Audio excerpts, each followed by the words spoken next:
C'est bon, là, j'ai trop dit. J'ai assez pleuré, là, c'est bon.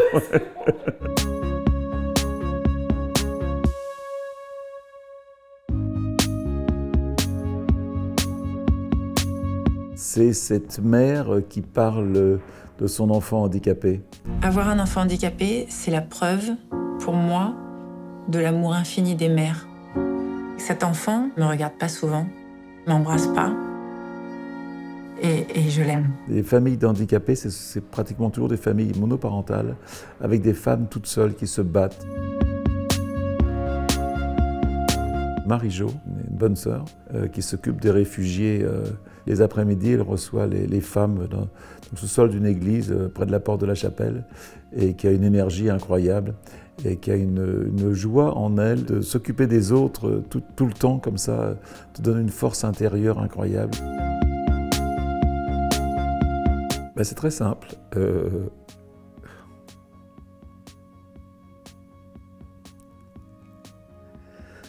C'est ma mère qui s'occupait de moi, qui avait 6 enfants, qui travaillait beaucoup et qui, j'ai sans doute pas assez respecté. Voilà. Parce que j'étais dans un monde de macho, j'étais dans un monde où, en fin de compte, où j'avais une admiration folle de mon père et j'étais pas certainement été un bon fils. Voilà, je l'ai pas assez respecté. J'étais un gosse extrêmement violent et terrible. Et j'étais voir ma mère quand j'avais 50 ans et j'étais la voir et je lui ai dit tu sais maman, je voudrais m'excuser pour tout ce que je t'ai fait souffrir. Et là c'est drôle, elle a éclaté de rire et elle m'a dit mais Yann, on pardonne tout à ses enfants. Et ça m'a fait du bien. C'est Jane Goodall qui est mon idole. Hein. Jane Goodall est cette femme qui a étudié les chimpanzés toute sa vie.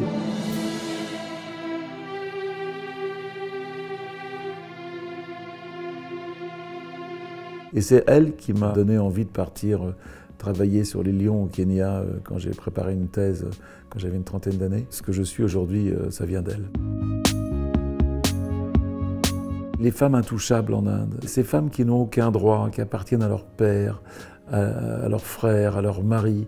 Je me souviens un petit village au nord de l'Inde où cette femme qui n'ont pas de terre, elles n'ont pas de maison, elles vivent dans des cahutes, elles travaillent dans les champs. Une espèce de pauvreté absolue qui allait l'hiver chercher dans les trous des rats de quoi nourrir ses enfants et qui remerciait Dieu que les rats lui laissent de quoi manger. Si vraiment il y a des femmes que j'admire, c'est ça, ces femmes qui n'abandonnent jamais. Je suis très impressionné par ce qu'a fait Greta. Je ne sais pas si j'aimerais être comme elle parce qu'elle a vraiment je pense qu'elle a une souffrance en elle qu'on ressent. You all come to us young people for hope. How dare you? You have stolen my dreams and my childhood with your empty words. And yet I'm one of the lucky ones. Ses paroles sont extrêmement profondes et puis en plus elle est tellement radicale, elle dit tellement la vérité d'une façon tellement simple. Quand ma femme me dit tous les jours d'être moins con, elle a bien raison. Voilà.